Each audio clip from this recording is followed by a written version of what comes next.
feels an important week for you. You're a little bit at a point where the season can really improve, or another crisis, as we like to see from the outside? Yeah, you like it? Well, I guess... Okay, that's quite honest. Yeah. You want to see that, but we don't care about that. That was Erik Ten Hag speaking to Matt Smith from TNT Sports, what is it, a week or two ago? When he admitted, he goes, yeah, we like it when United are in crisis. The UK press does. Everybody, apart from United fans, love it when United are in crisis. We scarred childhoods for 20 years, man. It's expected. But today, Erik Ten Hag and Manchester United have pulled a power move that I just want to sit here and give a little round of applause. Because Manchester United have banned journalists from the pre-match press conference ahead of Chelsea.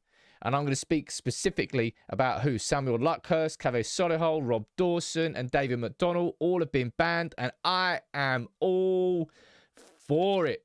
This is a power move that I wanted to see. I'm going to run through this article and you can let me know what you think in the comments below. But this is Ten Hag fighting back. All right. This is what is being reported. Manchester Evening News, shame, has been banned, shame, by Manchester United over Erik Ten Hag's story. Let's see how they're reporting it, right? The Manchester Evening News is among the outlets that have been banned by United from today's press conference over coverage of their worst start to the season since the club was last relegated. Yep, nicely reported. The men and 3 other outlets have been blocked from attending Ten Hag's press conference.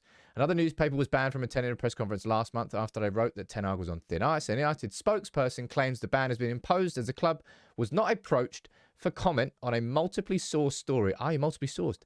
You still didn't go to the club and ask them for a comment on it though, did you?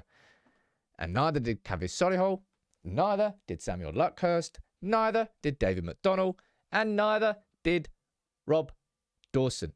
Now, Fabrizio Romano has just published a statement from Manchester United saying this. Man United confirmed that the club had taken action against several media organisations, not for publishing stories we don't like, but for doing so without first contacting us to give the opportunity to comment, challenge, or contextualise. Fair play, Erik Ten Hag. Now, there's going to be people that are jumping this going, that's a classic Fergie move. It's not really this kind of same situation. Fergie, this one here, when he banned the journalist for asking a question about Ryan Giggs, which was kind of fair enough. I think it was Mark Ogden and maybe another journalist from the Times who was banned previously about saying that Rio Ferdinand was going to get dropped from a game against Everton or something. And he was dropped for a game against Everton. So it's kind of fair enough. But this is Erik Ten Hag with a power move. And I tell you what, he needed to do it. This is Erik Ten Hag speaking a while ago. Listen to what he says. I'm a fighter. One more time. I'm a fighter. This is Erik Ten Hag fighting. All right?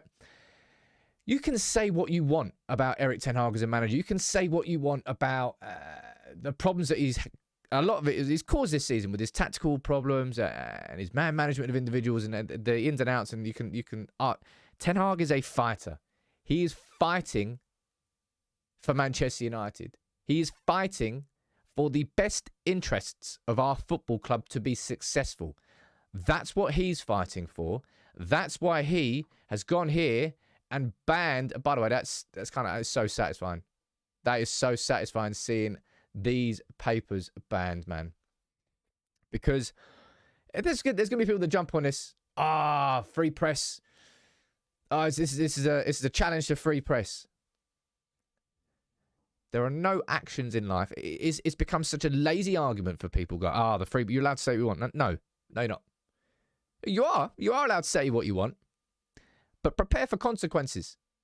If you just pull something out of your ass, you make something up, or you don't give someone the opportunity to at least challenge what you're suggesting, which is why Erik Ten Hag has banned Sky Sports, Kaveh Solihull, Manchester Evening News, Samuel Luckhurst, The Mirror, David McDonnell, ESPN, and Rob Dawson, all from attending this press conference today. Battle lines have been drawn. And you know what? Expect it to, I suppose, kind of even double down. Which side are you on as a United fan? I think Ten Hag has realised from that interview there, right? Let's go back. From this interview here, where he says... As we like to see from the outside. Yeah, you like it? Yeah, you like it. Took Erik Ten Hag by surprise. I'm not surprised. but just openly admitting to Ten Hag's face, yeah, you know what? Yeah, we actually like it when you're in crisis. I mean, I'm so in Ten Hag's corner, it's ridiculous. He's fighting for this football. He's not got sort of self-interests driving. I mean, you could say he does because he wants to be a success. But the thing is if Ten Hag is a success and Ten Hag has a legacy at the end of it, it's because he's been successful as our football club manager. And therefore, Manchester United have been successful. And therefore, they are aligned. If Ten Hag wins, we win. We all win as Manchester United fans. So him fighting there is like him fighting for us, for our football club. And it's just like, yeah, the concept of free press being used in this situation is just, yeah, come on, man.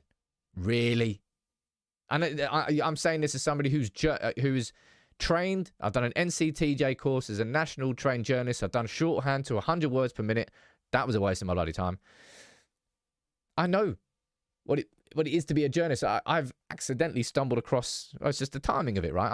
I suppose, a modern day. I'm not a journalist. I'm not a journalist per se. I don't go out and do the research. I can just cover the news as it's out there. But it's just that the concept of running this community that I do here with United People's TV didn't exist a few years ago. It's just that's the way that the modern world moves on.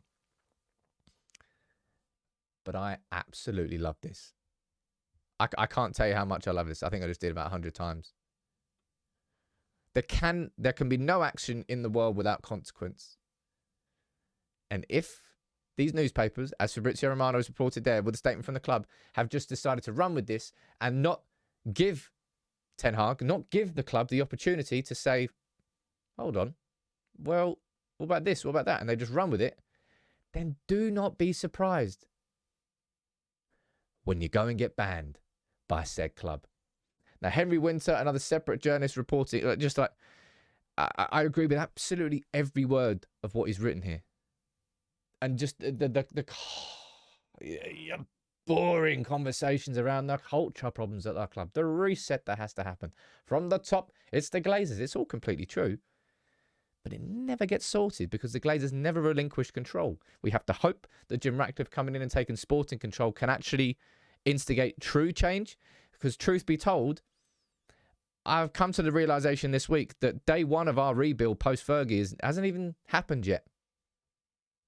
And it will only happen when the Glazers have no say on the footballing matters and the footballing side of our football club. And I hope that's going to be when Jim Ratcliffe and this 25% takeover happens. Andy Mitten is somebody who I massively respect for what he's done over 20, 30 years of covering Manchester United, both as editor of United We Stand and as a journalist himself. And if that's the feeling that Andy gets coming out of a long sit-down interview with Erik Ten Hag, then I think he's right. And I know he's right. And I know that Ten Hag is fighting for this football club. And just that it might not be... People are going to just say, oh, it's a Fergie move. But it's just... That really is the greatest sign from Ten Hag that he's not willing to just back into a corner and just cower down and sort of, the players are taking over. They can take control. No, last year... In the exact same way here, it's like a grander scale of the Sancho situation. He gave him 3 months off.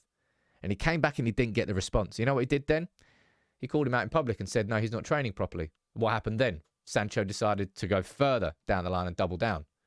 This right here is Ten Hag. Last season, he had this team. They lost 4-0 to Brentford. And then instead of him just making them run 13 kilometres, he joined in with them. He showed a collective. And right here, he's shown a collective now. United overall as a club against the press. I really do feel like that interview there where the journalist just admitted to Ten Hag's face, yeah, we like it when you're in a crisis. It's like, oh, wow. You're willing to admit that to my face? Well, you know what then? If you're just going to have that approach, I think I might just ban you from doing your job in the first place. I love that move. That's a power move from Ten Hag, and in my opinion, completely justified. Don't come at me with conversations around free press.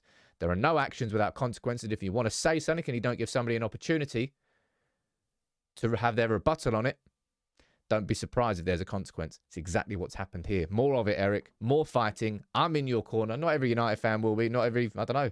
Well, certainly not the media. That's such a good move. I'm so happy about that. You let me know what you think in the comments below.